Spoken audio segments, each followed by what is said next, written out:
നമ്മൾ വയ്ക്കാൻ പോകുന്നത് പീയണിക്കയും മുരിങ്ങക്കയും തക്കാളിയും ഇട്ട് വറുത്തരച്ച തീയലാണ് നമ്മൾ വയ്ക്കാൻ പോകുന്നത്. അതിനാവശ്യമായ സാധനങ്ങൾ: തക്കാളി, പച്ചമുളക്, പുളി പിഴിഞ്ഞ വെള്ളം, പീയണിക്ക, മുരിങ്ങയ്ക്ക, പിന്നെ കടുക് വറുക്കാൻ വേണ്ടി ഉള്ളി, പച്ചമുളക്, മഞ്ഞൾപ്പൊടി, തേങ്ങ, ഉള്ളി. ചെറിയ ഉള്ളിയാണ് വേണ്ടത്, സവാള ആയാലും മതി.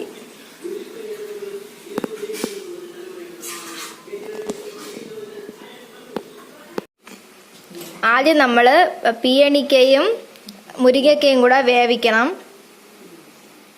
വെന്ത് വരുന്ന നേരം കൊണ്ട് നമുക്ക് കൂട്ട് തയ്യാറാക്കാൻ തേങ്ങയും പച്ചമുളകും കറിവേപ്പിലയും ഗോൾഡൻ നിറമാകുന്നവരെ വറുക്കണം.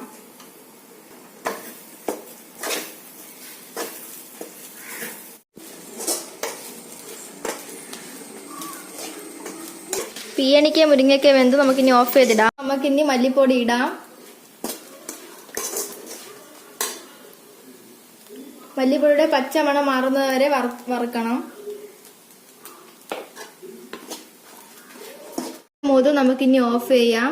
ഇനി അടുത്ത് പുളിയും കൂടെ ചേർത്ത് നമുക്ക് അരച്ചട്ടി അടുപ്പി വെച്ച് കരിവേപ്പില, ഉള്ളി ഇട്ട് കൊടുക്കാം. അരിഞ്ഞു വെച്ച ഉള്ളി ഇടാം. ഇനി ഉള്ളി ബ്രൗൺ കളർ ആകുമ്പോൾ തക്കാളി. ഉള്ളി ബ്രൗൺ കളറായി നമുക്കിനി തക്കാളി ഇട്ട് കൊടുക്കാം. ഇപ്പൊ നമുക്കിനി നന്നായിട്ട് വശക്കി കൊടുക്കാം. വെള്ളം ഒഴിച്ചു കൊടുത്തിട്ടുണ്ട്. അപ്പൊ ഉള്ളി പെട്ടെന്ന് വേവും. നല്ലതായതിനു ശേഷം നമുക്ക് വറുത്ത് വെച്ച കൂട്ട് തണുത്തിട്ടുണ്ട്. ഇനി നമുക്ക് കൂട്ട് തയ്യാറാക്കാം.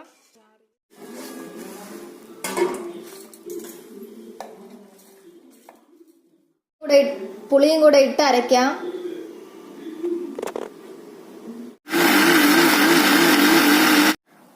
കൂട്ട് നല്ലപോലെ അരഞ്ഞിട്ടുണ്ട്. വേവിച്ച് വെച്ച കഷ്ണമെങ്കിൽ നമുക്ക് ഈ കൂട്ട് ചേർത്ത് ഇതൊന്ന് ഇളക്കി കൊടുക്കാം.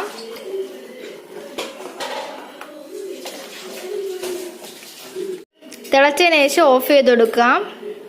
ഇപ്പം ഉപ്പും കൂടെ ഇട്ടിട്ടുണ്ട് കേട്ടോ. തീരെ നന്നായിട്ട് തിളച്ചു. ഇനി നമുക്ക് ഓഫ് ചെയ്യാം. അങ്ങനെ നമ്മളെ തീയില റെഡി ആയിട്ടുണ്ട്. അപ്പോൾ ഈ വീഡിയോ ഇഷ്ടമായെങ്കിൽ ലൈക്ക് ചെയ്യണം, ഷെയർ ചെയ്യണം, സബ്സ്ക്രൈബ് ചെയ്യണം. നിങ്ങളുടെ അഭിപ്രായ നിർദ്ദേശങ്ങൾ കമൻറ്റ് ബോക്സിൽ അറിയിക്കുക.